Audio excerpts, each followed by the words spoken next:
आज हम थोड़ा एक विजन के तौर पर नेचुरोपैथी के बारे में कहना चाहते हैं।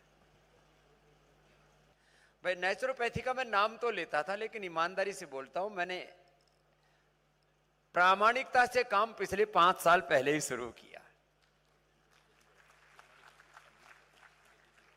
हमारे पास में करीब 8 वैद्य हुआ करते थे योगाग्राम में, नेचुरोपैथी के डॉक्टर। आज लगभग 100 डॉक्टर पतंजलि में नेचुरोपैथी की सेवा दे रहे हैं।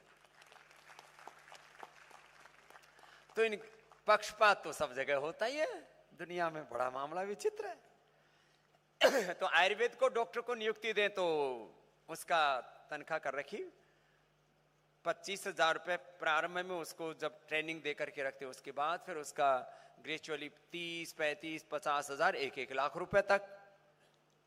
नेचुरोपैथी वालों को बोले इनको तो 15,000 से शुरू करेंगे। मैंने कहा ये तो पक्षपात है। मैंने पतंजलि में आयुर्वेद के और नेचुरोपैथी के डॉक्टरों का एक जैसा वेतनमान किया है, और मैंने सार्वजनिक तौर पर कहा कि कोई ये डिस्क्रिमिनेशन पतंजलि में नहीं होगा और देश में भी नहीं होना चाहिए। कुशलता, ट्रेनिंग, उसका कोर्स, उसका सामर्थ्य, ठीक है, थोड़ा थोड़ा कुछ अलग अलग तत्व हैं, तो उसको समान रूप से गौरव मिलना चाहिए। अब और खास बात यह है कि हमारे योगाग्राम निरामयम में नेचुरोपैथी पूरा सेंटर है, अपना पतंजलि वेलनेस में जितने आयुर्वेद के डॉक्टर हैं उससे डबल नेचुरोपैथी के डॉक्टर हैं। क्योंकि आयुर्वेद के डॉक्टर की जो भूमिका रहती है वो पंचकर्मा और मेडिसिन तक ज्यादा रहती है। उसको योग के बारे में बताना, उसको डाइट प्लान के बारे में बताना, उसको भर्ती करना, फिर उसको डिस्चार्ज करना, उसका पूरा जीवन दर्शन समझाना, यह दायित्व हमारे नेचुरोपैथी के डॉक्टर्स पर है। अभी तो हमने लगभग 13,000 लोगों के लिए रेसिडेंशियल कैपेसिटी यहां पर बिल्डअप की है, और आपको आश्चर्य होगा इस गर्मी में तो हमारी डिमांड रहती है करीब 10,000 रोगियों की, और सर्दी में अभी नवंबर का महीना है, अभी भी एक्यूपेंसी फुल है। कोई वर्ल्ड का हॉस्पिटल ऐसा नहीं कि 3,000 रोगियों का 2-3-6 महीने पहले एडवांस बुकिंग होता हो, वो हमने करके दिखाया है। आगे हमारा विचार है कि हम 5 बड़े ऐसे नेचुरोपैथी के, थोड़ा इसमें हम जिन लोगों के लिए आवश्यकता नहीं है आयुर्वेद की मेडिसिन्स की, उनको हम देना खुद भी नहीं चाहते। कुछ को केवल विशुद्ध रूप से हम योग और नेचुरोपैथी से भी ठीक करते हैं, किसी को हम एक इंटीग्रेटेड जो होलिस्टिक अप्रोच है उससे ठीक करते हैं। लक्ष्य यह है कि आने वाले 5 सालों में भारत में कम से कम 5-5 हजार की कैपेसिटी के पूर्व, पश्चिम, उत्तर, दक्षिण करीब 5 बड़े ऐसे सेंटर पतंजलि बनाने जा रहा है। इसके लिए मुझे कम से कम खुद को लगभग 1000 नेचुरोपैथी के डॉक्टरों की जरूरत पड़ेगी। ये तो जॉब अपॉर्चुनिटी की बात होती है ना हर जगह। पढ़ाई के बाद क्या, पढ़ाई के बाद कमाई का साधन क्या, उसका वेल्थ क्रिएशन का क्या, उसके जीवन की आजीविका का क्या। नेचुरोपैथी आजीविका से भी बड़ा जीवन देने वाली पद्धति है। आजीविका से बड़ा जीवन है, लेकिन आजीविका के बिना भी तो काम नहीं चलता। और अभी धीरे धीरे अभी नेचुरोपैथी का पूरा सिलेबस, उस सिलेबस का पूरा कंटेंट और उसकी वैधानिक रूप से जैसे पूरा आज अलग अलग पैथियों के लिए, होम्योपैथी के लिए, सिद्धा के लिए, यूनानी के लिए, आयुर्वेद के लिए बहुत बड़ा तंत्र खड़ा हो गया है।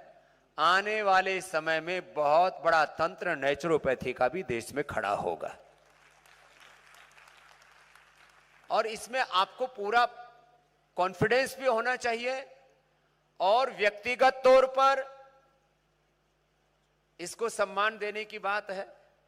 उसमें मुझसे जो बन पाएगा पूरी भूमिका निभाऊंगा, राष्ट्रीय तौर पर नेचुरोपैथी को गौरव और सम्मान देने के लिए, देखो हम तो थोड़े आंदोलन वाले व्यक्ति हैं, पूरे देश में किसी भी बात को यदि आगे बढ़ाना है तो एक आंदोलन की तरह आगे बढ़ाया जाता है, तभी उसको रेस्पेक्ट मिलता है। खाली 2-4 लोगों को लेकर के हम बैठ गए और किसी को जल नीति सूत्र नीति करा दिया, किसी को उपवास और संख प्रक्षालन करा दिया और थोड़ी बहुत चीजें करा दी, उसको उससे मात्र उन चीजों की महिमा, आज मैंने उपवास की महिमा इतनी बता दी। हकीकत तो यह है कि मैंने करीब 20 साल तक फलाहार किया है, मैंने अन्न नहीं खाया है।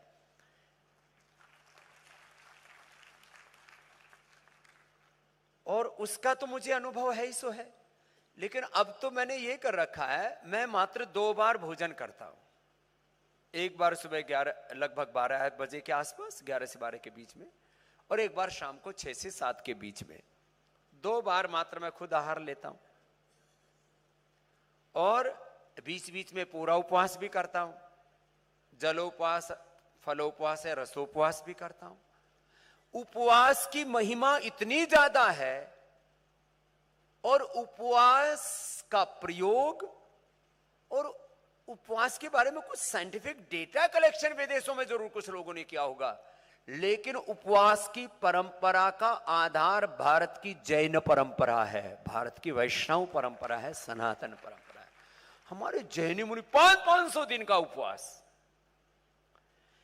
प्रसन्न सागर जी पिछले दिनों में गया संवेद शिखर जी में, उन्होंने 550 दिन, 562 या 552 जो भी कुछ था, उपवास किया। उसमें उसकी एक प्रक्रिया थी, उस दरमियान मात्र 15 या 20 बार उन्होंने, लगभग 20 बार भोजन किया होगा, 20 बार पानी पिया होगा, 20 या 25 बार टॉयलेट गए होंगे 500 दिन तक, और शरीर मेरे जैसा, ऐसा कोई गला सड़ा सा ऐसा अस्थि पंजर नहीं दिख रहे थे। उपवास के तौर तरीके, अनाड़ीपने से उपवास नहीं किया जाता। तो नेचुरोपैथी के जो एक एक तत्व है, चाहे वो उपवास है, चाहे मड थेरापी है, चाहे सन थेरापी है, चाहे वाटर थेरापी है, नेचुरोपैथी के एक एक तत्व को जैसे उसको महिमा देनी चाहिए, उसकी उपयोगिता, जिसको उपवास की उपयोगिता समझ में आएगी वो ज्यादा खा ही नहीं सकता। मैं 1 ग्रास भी ज्यादा नहीं खा सकता, और अभी भी मेरा पेट इतना पतला सा है।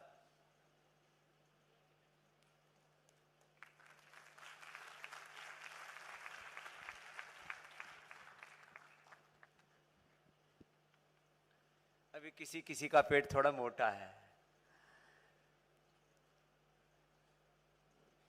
देखो,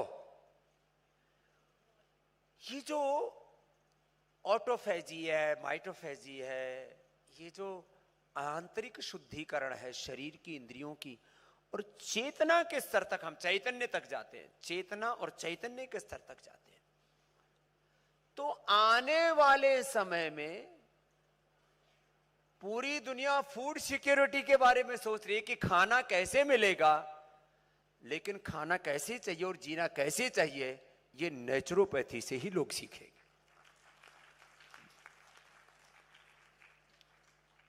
आज एक बात और बताता हूं, चलो पतंजलि क्या करेगा, भारत सरकार से करवाएंगे, लाखों लोगों की जॉब भी मिलेगी, लोग आरोग्य भी पाएंगे, इसकी महिमा भी बढ़ेगी, और जितना गौरव एक एमबीबीएस डॉक्टर को मिलता है उतना ही गौरव हमने आज जैसे बीएमएस को दिलाया, मैं सोचता हूं आने वाले 5 वर्षों में वही गौरव बीएनवाईएस के डॉक्टरों को मिलेगा।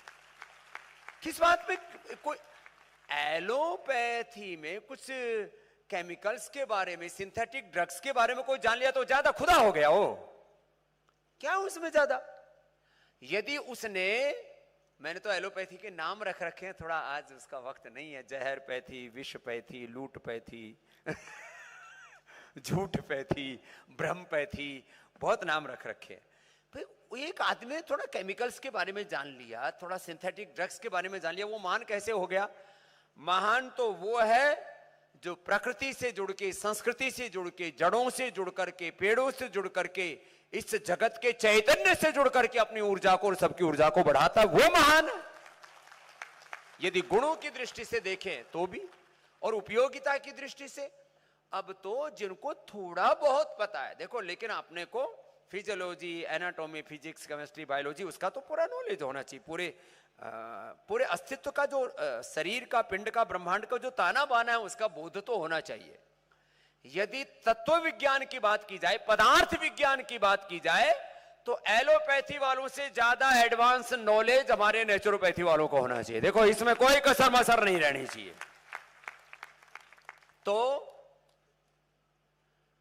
जितने भी मिडिल क्लास और अपर मिडिल क्लास है, भारत में अभी करीब 40 करोड़ मिडिल क्लास में है, और 10 करोड़ लोग अब अपर मिडिल क्लास की ओर बढ़ रहे हैं। उनको अच्छा डाइट प्लान चाहिए। अब खाने के बारे में इतने अन्वेषणाएं हो रही है। आहार विज्ञान, आहार ही उपचार है, विचार ही उपचार है, व्यवहार ही उपचार है। आपका जो पूरा जीवन जीने का जो तरीका है, उसको आप सुधारते हो। तो अब डाइटिशियन की डिमांड है दुनिया में, और भारत में भी डाइटिशियन 1-1 लाख रुपए से लेकर के 5-5, 10 लाख रुपए, और जो कुछ ज्यादा ही बड़े कॉर्पोरेट्स के जो डाइटिशियन हैं, और जो एक्टर एक्ट्रेस के जो डाइटिशियन है, वो तो 5-5 लाख रुपए भी कमाते हैं महीने में। तो डाइटियन से तो 10 गुना ज्यादा नॉलेज हमारे नेचुरोपैथी के डॉक्टर को होता है। तो आप तो डाइटिशियन भी हैं। डाइटिशियन ही आप ठीक से बन जाते हैं तो आप कम से कम महीने में 50,000 रुपए से लेकर के 1 लाख रुपए कमाने में समर्थ हो सकते हैं, डाइटिशियन होकर के भी। लेकिन आपको एक एक आहार के तत्व का बोध होना चाहिए। आप फिजिशियन भी हैं, आप डायबिटिशियन भी हैं। आप लोगों की डायबिटीज आहार विचार ठीक करके ठीक कर सकते हैं। थोड़े खाने में लोग लालची हैं, तो उसके लिए थोड़ा सा आपको खाने पीने के साथ, इसलिए योग और नेचुरोपैथी, योग का तत्व तो आपको जानना पड़ेगा। जब मैंने 30 साल पहले योग करना शुरू किया था, लोग 10 सेकंड आसन किया करते थे। एक आसन किया, दूसरा किया, हमने भी ऐसे ही सीखा था। मैंने एक एक आसन को 10-10 मिनट कराया, 1 घंटे का योग का पैकेज उसमें डाला। एक एक प्राणायाम को मैंने 5-10 मिनट से शुरू करके विशेष रोगों में 1-1 घंटा भी कराया। और SLE, MS, ऑटोइम्यून डिजीज जो मैं ठीक करने की बात करता हूं, 2 महीने में हम कैंसर की ओर करते हैं, तो उसको दिन भर अनुलोम विलोम करवाते। मैं कहता हूं सब काम छोड़ो, अभी बाकी चीजें बाद में निपट लें, पहले बीमारी से निपट लो। और मेरी बात जिन्होंने मानी, 2-2 महीने में, 2 सप्ताह से लेकर के 2 महीने में हमने कैंसर जैसे, SLE, MS, ऑटोइम्यून डिजीज जैसे रोगों को हराया। तो आप लोग, आपको कॉन्फिडेंस आएगा कहां से? तो देखो, आपको डाइटिशियन अच्छा बनना है, फिजिशियन अच्छा बनना है, डायबिटिशियन अच्छा बनना है, आपको प्रकृति के तत्वों को जानना है पूरा। और आयुर्वेद का जो डॉक्टर है ना, वो तो एक बहुत अच्छा काउंसलर भी होता है। आजकल लोगों को इतनी मेंटल डिजीज हो रही है, और किनके पास जा रहे हैं? सिंथेटिक नशीली चीजें देने वाले, क्या वो मनोचिकित्सकों को क्या बोलते हैं? वो भी थोड़े खिसके हुए होते हैं। जितने भी एलोपैथी वाले, ये जो साइकिक ज्यादा होते हैं, साइकेटिस्ट, उनके पास जाते हैं। नेचुरोपैथी वाला, सुनो भाई बच्चों, देखो, नेचुरोपैथी वाले डॉक्टर, वो तो बहुत बड़ा हीलर होता है। आजकल हीलिंग करने वाले और अच्छा बोलने वाले करोड़ों रुपए कमा रहे हैं। अच्छे से जिनको बात करनी आती है, मोटिवेशन देने वाले, जो मोटिवेटर क्या बोलते हैं, speaker, motivational speakers, motivational speaker, वो मोटिवेशन देने वाला, अरे नेचुरोपैथी के डॉक्टर से बढ़िया कौन होगा? नेचुरोपैथी का डॉक्टर वो डाइटिशियन भी है वो मोटिवेशनल स्पीकर भी है, वो डॉक्टर भी है, और वो किसी भी व्यक्ति को बहुत तरह से मार्गदर्शन देने में समर्थ होता है। तो आपको जितने भी गुरुजन यहां पर बैठे हैं, मैं सबसे एक बात कहूंगा, एक तो नेचुरोपैथी के डॉक्टरों को अपने भीतर की हीन ग्रंथि को खत्म करना पड़ेगा कि हम दोयम दर्जे के डॉक्टर हैं। पहले तो आप अपने आप को यह मानना बंद करो और आप अपने आप को अपडेट करो मेरी तरह से। I am not a doctor, मैं कोई ना बीएमएस हूं, ना एमबीबीएस हूं, ना बीएनवाईएस हूं, और ना मैंने योग में कोई डिग्री कर रखी है बीए एमए पीएचडी की, बल्कि हम बीए एमए बीएससी एमएससी, अभी बीएमएस बीएनवाईएस और थोड़ी दिनों में एमबीबीएस भी कराने वाले हैं। उसका भी मैं कॉलेज क्यों जानबूझ के खोल रहा हूं, वो सात्विक डॉक्टर तैयार करेंगे जो पढ़ेंगे मॉडर्न मेडिकल साइंस और महिमा देंगे हमारे योग, आयुर्वेद और नेचुरोपैथी को। एमबीबीएस डॉक्टर तैयार होगा और उसके सिलेबस में भी हम कंटेंट उसका भी चेंज करवाने वाले आने वाले समय में, कि भारत में जो एमबीबीएस बनेगा उसको योग, आयुर्वेद और नेचुरोपैथी पढ़ना जरूरी होगा। जैसे चाइना में जो एमबीबीएस डॉक्टर बनता है उसको एक्यूप्रेशर के बारे में, एक्यूपेंचर के बारे में, उसको चाइनीज मेडिसिन के बारे में नॉलेज लेना कंपलसरी होता है, उनका सिलेबस का हिस्सा है। लेकिन हमारे यहां कुछ जानते हैं नहीं, योग से क्या होता है, आयुर्वेद से क्या होता है, नेचुरोपैथी से क्या होता है, मिट्टी पानी से क्या होता है। ऐसे लोग मजाक उड़ाते रहते हैं, भूखों मरने से क्या होता है। नेचुरोपैथी वालों के डॉक्टरों का मजाक कैसे उड़ाते थे, बोलिए एनिमा देने वाला डॉक्टर है, ऐसे मजाक उड़ाते थे, एनिमा देने वाला डॉक्टर, भूखों मारने वाला डॉक्टर। ऐसे लोगों ने उसका उपहास उड़ाया है। लेकिन आने वाले समय में अब लोगों का तो वैसे तो निकल ही नहीं रहा, तुम्हें निकालना पड़ेगा। लोग खा खा करके परेशान है, भूखों तुम्हें ही मारना पड़ेगा उनको, तभी बचेंगे, नहीं तो मरेंगे सब। इसलिए हमको इन चीजों को अपने भीतर कॉन्फिडेंस पैदा करें। और बस 2-3 चीजें कह करके मैं अपनी बात पूरी कर रहा हूं। मैं इसी के लिए आया था सुबह आपके बीच में। आप एक तो योगी बनो, जितने आप प्रिंसिपल्स हैं अलग अलग स्थानों पर, पूर्व पश्चिम उत्तर दक्षिण में, जो नेचुरोपैथी को लीड कर रहे हैं, तो देखो भाई, मेरी सबसे हाथ जोड़ की विनती है कि सबको योगी बनना है। नेचुरोपैथी का डॉक्टर, उसके कैरेक्टर में योग दिखना चाहिए, जीवन में योग दिखना चाहिए। मैंने अपने बच्चों को भी ऐसे ट्रेनिंग दी है। हमारा एक कनक है, वैसे हमारे जो ज्यादातर बच्चे हैं वो हमारे वीरेंद्र हेगड़े साहब के यहां से ज्यादा पढ़ के आए हुए हैं। वैसे हमारे वो बहुत अच्छे मित्र हैं और मैं धन्यवाद करता हूं। देखो भाई, नेचुरोपैथी में अभी भी जो दक्षिण भारत में नेचुरोपैथी के सेंटर चल रहे हैं, अब हम उत्तर भारत में पैदा हुए, थोड़ा इसमें कभी है, हमको घुर्राना मत आप लोग। दक्षिण भारत में जो नेचुरोपैथी के कॉलेज चल रहे हैं अभी, वहां पर अपेक्षाकृत उत्तर भारत से ज्यादा उन्होंने मूल्यों को सजो के रखा हुआ है, इसके लिए अभिनंदन करते हैं। और जो उत्तर भारत वाले, हम भी यहाँ उत्तर भारत में ही चला रहे हैं, बुरा मत मानना, तो उत्तर भारत में जो नेचुरोपैथी के कॉलेज चला रहे हैं ना, उसका थोड़ा स्टैंडर्ड हमें अच्छा करना पड़ेगा। एक तो योग जो पढ़ाने वाले हैं उनको भी करना चाहिए, और जो स्टूडेंट है,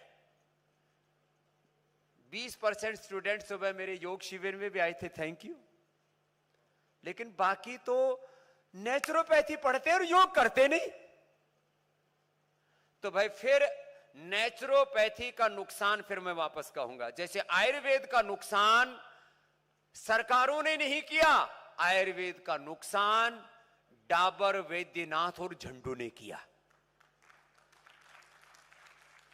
उन्होंने अपना चूर्ण चटनी बनाई और बेच दिया। उनका ध्यान पैसे कमाने में लगा हुआ था। जैसे आयुर्वेद एक ऋषि परंपरा है, तो नेचुरोपैथी वाले डॉक्टर में नेचर, निसर्ग, प्रकृति दिखनी चाहिए। तो एक तो नेचुरोपैथी के जितने भी गुरुजन हैं, सब योगी बनो। आपकी वाणी में, आपके व्यवहार में, हमारे नेचुरोपैथी के बहुत अच्छे डॉक्टर हैं, डॉक्टर नीरज जी। उन्होंने पुराने जमाने का पढ़े हुए हैं, लेकिन बहुत उन्होंने मॉडर्न मेडिकल साइंस को भी पढ़ा, 40 से ज्यादा किताबें लिखी, लेकिन गुस्सा बहुत करते थे। रोगी बेचारा कांपने लग जाए, और कुछ तो रोगी भाग जाते थे उनको देख के। अभी तो यहां है नहीं, शायद कल आए थे। मैंने कहा डॉक्टर साहब, नेचुरोपैथी के डॉक्टर हो करके इतनी अग्नि चिकित्सा अपने भीतर लिए बैठे हो, आग थोड़ी कम कर दो। अब मेरे कहने से अब उन्होंने, अब तो शायद 75 साल के होंगे, अब जाकर के उन्होंने गुस्सा छोड़ा। मैंने कहा भाई, नेचुरोपैथी के देखो, एलोपैथी वाले तो दारू भी पीते, एलोपैथी वाले तो बीड़ी सिगरेट भी पीते। एक डॉक्टर ने अपने पेशेंट को बोला सिगरेट मत पीना। बोलो डॉक्टर साहब आप तो पी रहे हो। बोले मुझे तो जल्दी मरना है। एलोपैथी के करीब 80%, 70-80% डॉक्टर सिगरेट पीते हैं, बीड़ी पीते हैं, शराब पीते हैं, और बाकी जो करते हैं भगवान मालिक है। लेकिन ये दुर्गुण उन डॉक्टरों को देख करके तुम मत बिगड़ना रे छोरो छोरियो।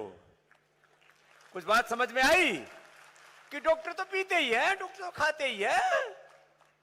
ये कार्यक्रम तुम्हारे यहां नहीं होना चाहिए। अरे हमने यहां नेचुरोपैथी का कॉलेज खोला, और वो क्या करते हैं, जो अगले वाले जो है उनको सर कहो, बॉस को, और नहीं तो पीछे वालों को सताते हैं। क्या करते हैं?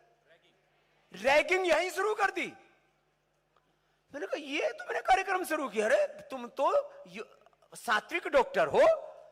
मैं गया, मैं फिर एक साथ मैंने 4-5 को सस्पेंड किया, वहां से निकाला। उसके बाद उनके माँ बाप खूब नाक रगड़ते रहे, 1 लाख दंड ले लो, हमारे बच्चे को वापस दाखिल कर लो। मैंने कहा जो मूल्यों का, आदर्शों का पालन नहीं करेगा, फिर वो सीएम से फोन कराए। मैंने कहा चाहे पीएम से फोन कराओ, यहां कानून पतंजलि का चलता है, भारत सरकार का, वो वाला अप्रोच नहीं चलता है। कानून तो संविधान को हम भी मानते हैं, लेकिन जो हमारी मर्यादा उसमें रहना पड़ेगा ना आपको। तो बच्चों, ये तुम्हारे किसी कॉलेज में तो रैगिंग नहीं चलती है ना? चुप, इसका मतलब चलती है। ये कैसे आ गई भाई? आपको एलोपैथी वाले डॉक्टरों की तरह ये कार्यक्रम नहीं करना। बीड़ी सिगरेट शराब तो नहीं चलती है ना कहीं पर भी? ये तो नहीं होगी। कोई चोरी छुपे, पता नहीं 12वीं के बाद लोग एक बार जरूर करके देखो, बाद में छोड़ देना, बाद में छूटे तो। जो लोग कहते हैं ना एक बार अफेयर करके देखो बाद में छोड़ देना, वो अगली छोड़े और अगला छोड़े तो। एक बार अफेयर के फेर में जो पड़ा, कहते हैं एक बार प्यार करके देखो बाद में छोड़ देना, वो छूटे तो।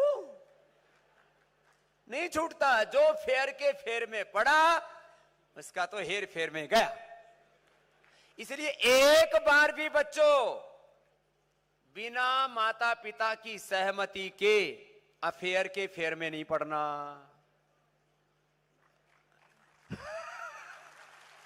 ये हम तो डॉक्टर हैं, साथ साथ ही चलता है।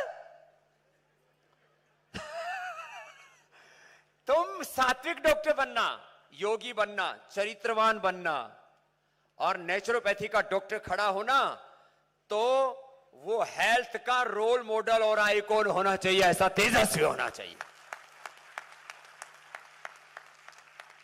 देखो योग आयुर्वेद को डॉक्टर कैसे होने चाहिए। इधर कनक आओ, पूर्व इधर आओ।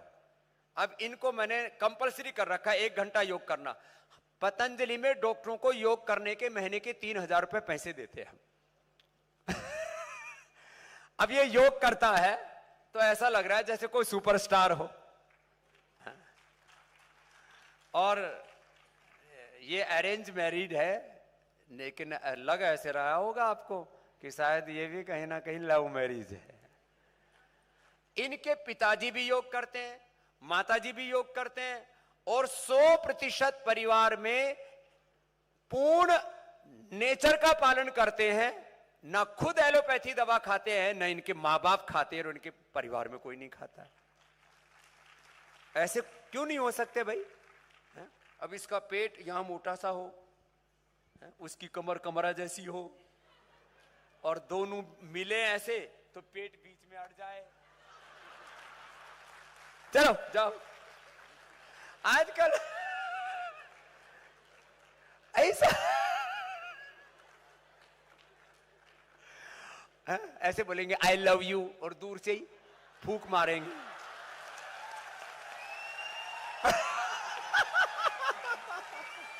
थोड़ा एंटरटेन भी हो गया।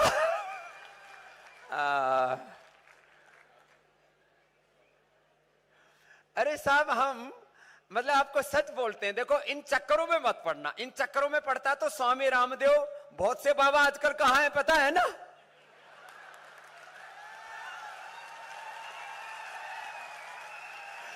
बहुत से बाबा जेलों में ही है, सबको पता है। और 5-5, 6-6, 10-10 सालों से है। एक दिन तो एक बाबा ने मुझसे जेल से फोन कर दिया। मैंने कहा आप कौन? बोले मैं वो। मेरे तो तुरंत काटा। मैंने कहा भाई मामला लपेटेगा अपने को भी। चोरी से फोन कर रहा है, बाबा जी आप मुझे बचाओ। मैंने कहा भाई मामला गड़बड़। मैं यूके गया तो बोले बाबा जी आप बहुत अच्छे हो। और अच्छा वो मुंबई में पहले गार गाया तो फूंक मारे। तो मैंने सोचा कोई जैसे वो उड़ीसा में उधर करते हैं ना हुलहुली, तो मैंने सोचा ये कोई परंपरा होगी। तो मैंने कहा फूंक क्यों मार रहे? बोले बाबा जी फ्लाइंग किस दे रहे। अच्छा हम इतने बावड़े, हमको किसका ही नहीं पता, फ्लाइंग किसका कैसे बताओ। फिर यूके गए तो बोले बाबा जी आपको आई लव यू। ठीक है, same to you. I can hug you. मैंने कहा हग अपने घर जाके, सच्ची बोलना। I can hug you. मैंने कहा हमारी भाई ऐसे सड़क पे नहीं हगते। हाँ, इन चक्करों में मत पड़ना बच्चों। सारा ध्यान किस पे देना? अपने ज्ञान को बढ़ाने में, अपने चरित्र को बड़ा बनाने में, अपने व्यक्तित्व को बड़ा बनाने में। तुम स्वामी रामदेव की तरह बनो, सारी दुनिया तुम्हारे पीछे चलेगी। मैं योग को जीता हूं, मैं आयुर्वेद को जीता हूं, मैं नेचुरोपैथी को जीता हूं, मैं सनातन धर्म को जीता हूं, मैं भारत को जीता हूं। मैं एक व्यक्ति नहीं, मैं भारत हूं। ये बोध आपके भीतर रहना चाहिए। ऐसे बच्चे बनो। तो फिर एक बात और सुन लो, मैं जो मुझसे बन पाएगा आपके लिए, नेचुरोपैथी के लिए व्यक्तिगत तौर पर, सामाजिक तौर पर, राष्ट्रीय और वैश्विक तौर पर नेचुरोपैथी के झंडे गाड़ देंगे। और देश के पीएम साहब से भी जो कराना है हम उनसे करवाएंगे। लेकिन याद रखना, जो कमजोर होते हैं, जो दया के पात्र होते हैं, उनकी कोई नहीं सुनता। इसलिए बलवान बनो और अपना व्यक्तित्व इतना घड़ो कि सारी दुनिया तुम्हारी बात सुने। अपने आप को समर्थ बनाओ।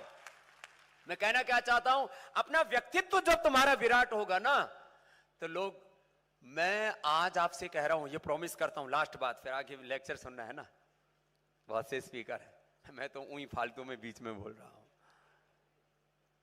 घर घर से, जैसे घर घर से आज योग करने की आवाज आ रही है ना, घर घर से ये डिमांड पैदा करना। देखो पूरी दुनिया तो डिमांड एंड सप्लाई पर चलती है। घर घर से नेचुरोपैथी के इलाज के लिए डिमांड करने की जिम्मेदारी मैं अपने सिर पर लेता हूं। घर घर से लोग कहेंगे मुझे नेचुरोपैथी कराना है, मुझे नेचुरोपैथी कराना है, मुझे वाटर थेरेपी, मड थेरेपी, सन थेरेपी कराना है, मुझे प्राकृतिक चिकित्सा, मुझे पंचमहाभूत, अभी पंचमहाभूत, पंचकोश, पंचमहाकोश, पंच प्राण, ये सब किसके बारे में लोग जानने लग गए। तो नेचुरोपैथी को अभी हमने थोड़ा थोड़ा तो बोलना शुरू कर दिया। योग, आयुर्वेद, नेचुरोपैथी, मैं तीनों को साथ साथ, मैं कोई पक्षपात नहीं करता।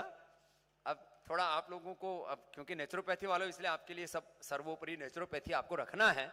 लेकिन मैं जितना गौरव मैंने योग को दिया, जितना गौरव मैंने आयुर्वेद को दिया, आज उतना ही समान गौरव मैं नेचुरोपैथी को देता हूं। और ये नेचुरोपैथी का कोई यहां छठा सम्मेलन हो रहा है, उसका राष्ट्रीय महोत्सव हो रहा है, इसलिए नहीं बोल रहा हूं। ये शाश्वत सत्य है।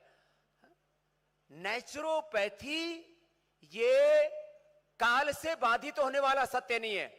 ये भूतकाल में भी सत्य था, ये वर्तमान काल का भी सत्य है, ये भविष्य का भी सत्य है, ये सनातन सत्य है, ये सनातन धर्म है, ऐसा धर्म सनातन, ऐसा तत्व है ये।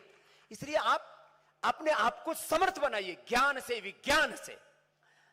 जब मैं शरीर विज्ञान के बारे में बोलता हूं तो एलोपैथी के डॉक्टर बोलते हैं बाबा जी आपकी पढ़ाई कहां हुई है? मैंने कहा पीपल के पेड़ के नीचे बैठ के।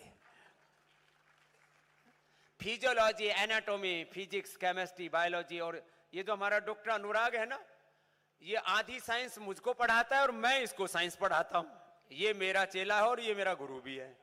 जोरदार ताली बजाओ। आपका नॉलेज ऐसा होना चाहिए कोई साइंटिस्ट भी आपसे सीखे, डॉक्टर आपसे सीखे। मैंने पूरे देश में इंडियन मेडिकल एसोसिएशन वाले, आजकल तो हमारा तलाक हो रखा उनसे, क्योंकि कोरोना में मैंने ज्यादा ही पील दिए थे। 1000 जगह पर मैंने एलोपैथी के डॉक्टरों के साथ संवाद किया और वहां पर मैंने एलोपैथी के ऊपर आयुर्वेद और योग उससे कैसे महान है ये झंडा गाड़ा।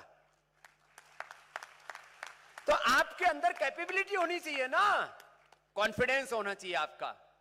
और ये कॉन्फिडेंस के पीछे एविडेंस है हमारे, खाली कॉन्फिडेंस नहीं कि बड़े बड़े भाषण दे रहे हम। तो ये बच्चों आप ऐसा करेंगे, ऐसा बनेंगे, मुझे विश्वास है। तो यहां योग वाले स्टूडेंट भी हैं। आपकी जानकारी के लिए मैं योग वालों को नेचुरोपैथी, पंचकर्मा, षटकर्मा सिखा रहा हूं। नेचुरोपैथी वालों को योग, आयुर्वेद, उनका भी सब ज्ञान दे रहा हूं। ऐसा करके उनके अंदर कॉन्फिडेंस पैदा कर रहा हूं। लेकिन आप लोग जब सुबह सुबह यहां सत्र होता है तो पूरा हॉल भरा रहता, बाद में कहां चले जाते हो? तो सुबह सुबह कल भी मैं देख रहा था पूरा खचाखच भरा हुआ था, बल्कि ऊपर तक भी, सिर के ऊपर से पानी आ रहा था। और अभी जैसे ही ये शुरुआत, मैं जानबूझ के आया आज यूनिवर्सिटी का भी वो एक्रेडिटेशन होता है ना, क्या नेक का, उसका एक्रेडिटेशन का चल रहा है। तो यूनिवर्सिटी में सारे लोग बिजी थे, पूज्य आचार्य जी भी उसमें बिजी थे। तो मैं इसलिए आपके पास में आया हूं कि आप लोग सीखिए और एक एक तत्व को डीपली सीखिए, सरफेस पर मत जिए। सरफेस पर जीने से आपको बहुत आंशिक सत्यों का बोध होगा, उसमें गहरे उतरिए। जब एक एक तत्व में आप गहरे उतरेंगे तो मैं आज ये आपको आश्वासन भी दे रहा हूं, मैं आपको बाद में भी मिलूंगा, यहीं पर रहने वाला हूं। और हम और आप अपनी आंखों से एलोपैथी से ज्यादा नेचुरोपैथी का गौरव देखेंगे और उसको करेंगे। तो अपने भीतर कैपेबिलिटी पैदा कीजिए, अपना सारा ध्यान, सारा फोकस इधर उधर की बातों में नहीं, अपने आप को योगी बनाइए, निरोगी बनाइए, उपयोगी बनाइए, समर्थ बनाइए, ज्ञान से, विज्ञान से, प्रज्ञान से, अनुसंधान से। नेचुरोपैथी पढ़ते पढ़ते आपके कम से कम 2, 3, 5 रिसर्च पेपर इंटरनेशनल जर्नल्स में पब्लिश हो जाएं, ऐसे अपने आप को समर्थ बनाइए। और उसके लिए जो भी किसी को सहायता चाहिएगी, ट्रेनिंग चाहिएगी, पतंजलि रिसर्च फाउंडेशन में और पतंजलि योगपीठ में आप लोगों को ट्रेनिंग देने के लिए, और वो भी नाम मात्र का, कुछ थोड़ा बहुत हम लोग ऐसे ही, हम तो पहले तो थोड़ा सा उससे कुछ लेते हैं कि जिससे कोई गंभीरता रहे, और बाद में ऊपर से उसको देते हैं। हमारा उद्देश्य पैसा कमाना नहीं है। भगवान का दिया हुआ, हमारे जब शुरू किया था हमारे पास, मैंने कहा चवन्नी भी नहीं थी, आज हजारों करोड़ का पतंजलि का साम्राज्य और हो जाएगा। आप लोग अपने आप को समर्थ बनाइए और आपके समर्थ बनने से भारत माता समर्थ बने, परम वैभवशाली बने, ऐसा आप प्रयत्न कीजिए। तो स्वस्थ बनिए, समर्थ बनिए, गुणवान बनिए, ऐश्वर्यवान बनिए, बाकी तो सारी दुनिया आपके पीछे चलेगी। तो और आज जो अभी लेक्चर होने हैं उनको भी ध्यान से सुनिए। कई बार जो डिटेल में जाके एक एक लेक्चर बोलते हैं ना, और कल मंजूनाथ किधर गया? हाँ, कल मंजूनाथ सबसे पहले वो न्यूरो के बारे में बोलने लगा, वो फिर न्यूरो के कैसे कैसे कैसे रिहेबिलिटेशन सेंटर बने हुए, क्या क्या कर सकते हैं। तो कुछ लोग उसी में उबने लगे कि हमको तो कोई न्यूरो की प्रॉब्लम है नहीं। अरे तुम्हारे लिए नहीं, तुम्हें सीखना है एक एक सब्जेक्ट में कैसे डीप जाना है। जब आप गहरे उतरेंगे तो गहराई में उतरने के बाद आपको पता लगेगा कहां तक हमारी रूट्स हैं, कैसे किस लेवल तक अपने को जाकर के अपने इस साइंस को हमें प्रतिष्ठित करना है। तो मैं बस इतना ही कह के कि देखो भाई, हमारा नेचुरोपैथी के साथ में नया नया ब्याह हुआ है, नया नया हमारा संपर्क हुआ है। तो इतना मैं आश्वासन देता हूं, एक बार जिससे हमारा संबंध बना है हमने उसको जीवन भर निभाया है, ये हमारे जीवन का सिद्धांत है। तो भाई अभी तक हम योग वाले थे, आयुर्वेद वाले थे, ये बात पक्की है, सारी दुनिया ही जानती है। अब योग आयुर्वेद के साथ साथ हम समान रूप से नेचुरोपैथी को राष्ट्रीय और वैश्विक स्तर पर गौरव दिलाएंगे। आप लोग लगे रहिए, बहुत बहुत धन्यवाद। आप सब लोग इतने समर्थ हैं, बड़े बड़े महापुरुष हैं और आपसे हम मिलते रहेंगे। अभी तो ये शुरुआत हुई है, अभी तो मंजिलें बहुत आगे की हैं। बहुत बहुत प्रणाम, धन्यवाद। भारत माता की वंदे। करो योग, रहो निरोग। देखो, स्वाभिमान से सब कार्य होते हैं, इसलिए आज कल हमने विज्ञान की डोज दी थी और वो कल ऐसे हमने कोई तैयारी नहीं है, रोज के हमारे पास में ऐसे सैकड़ों लाइव एग्जाम्पल होते हैं। कल विज्ञान की डोज दी थी और आज स्वाभिमान की। ये स्वाभिमान आप अपना पूरा जिंदा रखना और अपनी इतना सामर्थ्य बढ़ाना, और वो सामर्थ्य बढ़ेगा ज्ञान विज्ञान प्रज्ञान से, जो कल शब्द मैंने प्रयोग किया था। नॉलेज साइंस एक्सपीरियंस से आपका ये जो प्राइड है, प्राउड है, स्वाभिमान है, गौरव है, आत्म गौरव है, ये बढ़ेगा। और अभी हम ऊपर आ जाते हैं, कुछ लोगों को सम्मानित करना है थोड़ा। देखो, दो तीन बातें मैं कैंसर के बारे में आप लोगों को बताता हूं।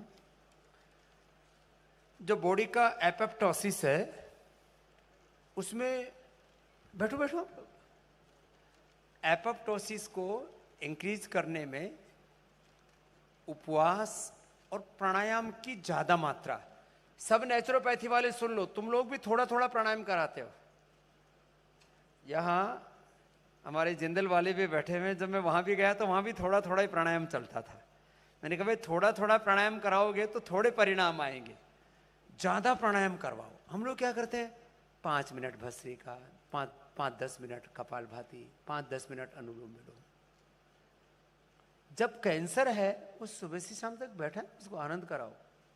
बोले अनुलोम विलोम ज्यादा करो, कपालभाति 1-1 घंटा कराओ, सारे उसके सिस्ट डिजोल्व हो जाते हैं विद इन 1 और 2 मंथ। और पेन चाहे वो स्पाइन का हो चाहे वो कैंसर का हो, तुम ये लोग जो बस्ती देते हो ना, ये कॉफी एनिमा, इसकी बजाय भांग का एनिमा दे दो, कोई दुष्प्रभाव नहीं आता। विजया बोलो उसको, भांग मत लिखना। विजया का एनिमा दे दो, दिमाग पर असर नहीं आता और पेन पूरा ठीक हो जाता है, चाहे स्पाइन का हो चाहे कैंसर का हो। भांग का एनिमा, और कोई साइड इफेक्ट नहीं होता, और उसको नींद भी अच्छी आती है और दिमाग पर असर नहीं होता और एडिक्शन नहीं होता। तो प्राणायाम की मात्रा ज्यादा बढ़ा दो आप लोग। तो ये जो, जैसे भाई ने बार बार कहा कि बीपी, शुगर, थायराइड और मोटापा की तरह एक शरीर का एक जो मैकेनिज्म गड़बड़ हो गया। हम नेचुरोपैथी में जो सेल्फ हीलिंग प्रोसेस है, शरीर अपने आप को उपचार देता है खुद, उसको शरीर में जो अपने आप को रिकवर करने की कैपेसिटी है, रीबिल्ड करने की कैपेसिटी है। हमारे डॉक्टर अनुराग के काफी लेक्चर्स हैं और काफी जो है उस पे रिसर्च पेपर्स हैं कि हम एक एक सेल के न्यूक्लियस तक जाकर के उसके genes, chromosomes, RNA, DNA, protein level पर जाकर के, डीएनए के लेवल पर जाकर के उसको रिपेयर करना और रिजुविनेट करना, ये नेचुरोपैथी का काम है। डीएनए के लेवल पर, आरएनए, डीएनए, प्रोटीन्स के लेवल पर जाकर के रिपेयर करना, रिजुविनेट करना। और थोड़ा ज्यादा पेन हो ना, तो उपवास से बढ़िया। शरीर में जो पेन किस वजह से होते हैं, आपके कुछ पेन मार्कर्स बढ़ जाते हैं, पेन मार्कर्स को रिड्यूस करने के लिए उपवास से बढ़िया कोई तरीका नहीं है। उपवास से अंदर का इन्फ्लेमेशन और सारे पेन मार्कर से एकदम रिड्यूस हो जाते हैं। वात और पित्त को और पेन मार्कर्स को, इन्फ्लेमेशंस को, अंदर के इंफेक्शंस को सबसे अच्छा उपवास रिकवर करता है।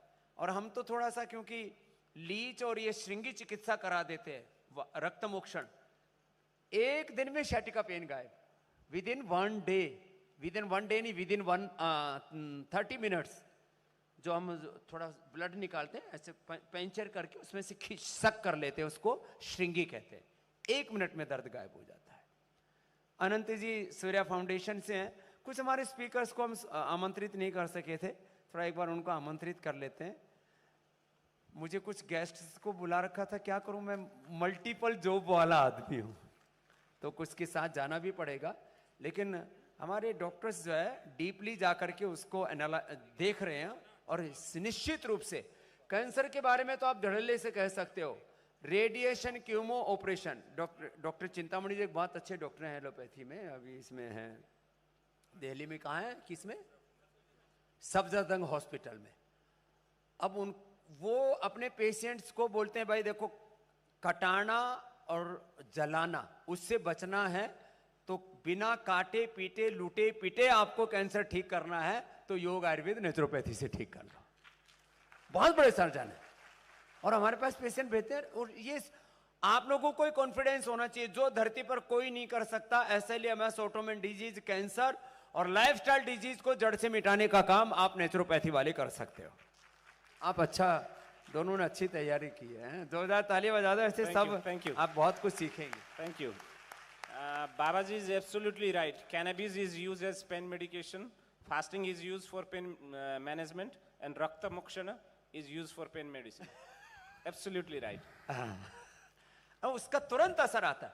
मैं लोगों को देखता हूँ 99% लोगों का मैं 3 से 5 दिन का उपवास कराता हूँ, कहते हम तो उड़ते फिर रहे, वो दर्द कहाँ गए? मैंने कहा ऐसे उड़ते फिरोगे। तो लोग छोटी छोटी बातें, आप डीपली जाएंगे ना, बहुत अच्छा। डॉक्टर साहब, अनंत जी, अभी इसके साथ साथ पैरेलल सेशन छोटे हॉल में वहां पर होने वाला था, और 9 बजे सभी वहां पर लगभग कुछ लोग आ भी चुके थे, अभी करवा भी सकते हैं, लेकिन उनको महाराज जी के सामने एक बार जो स्पीकर कौन कौन थे उनका सील्ड भी है, या वो देके, या एटलीस्ट उनका नाम। डॉक्टर गुलाब राय टेवानी जी, डॉक्टर गुलाब राय टेवानी जी मंच पर आएंगे।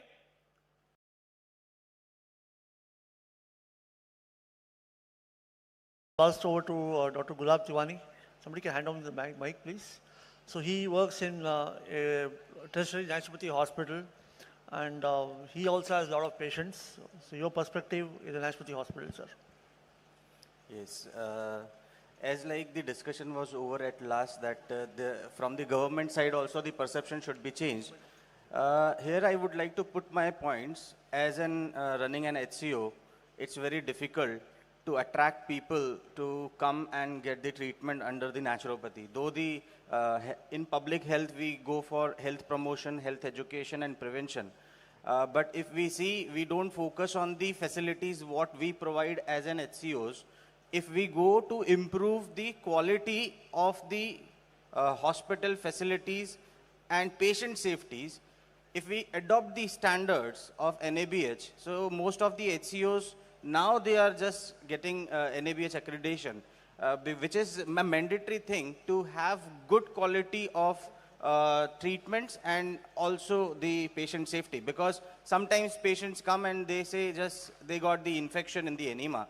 So to track all these things and to provide the best quality of the treatments, we need to follow the standards. The second part of this, the public health, now if anybody wants to have a treatment, they depend on the insurance companies.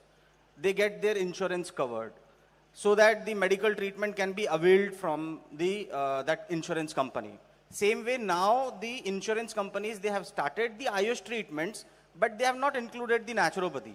So if anybody wants to take the treatment for the from the in the naturopathy hospital, at least that there should be a common platform that naturopathy treatments also can be covered under an insurance schemes. So that like as same as it is CGHS empanelment is there. So CGHS central government health scheme people, they can come and they can they can come and take the cashless treatment.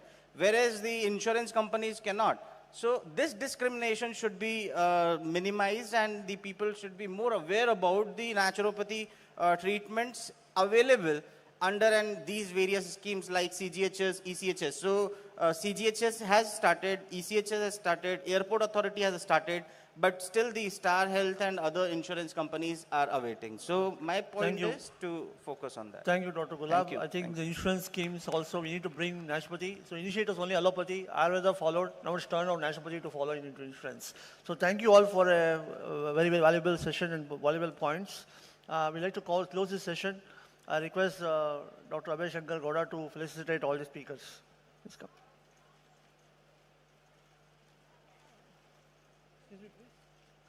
Please felicitate Dr. Gulab Tiwani,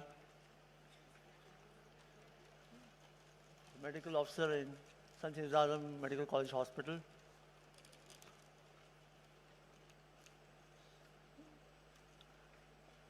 Dr. Gulab Tiwani.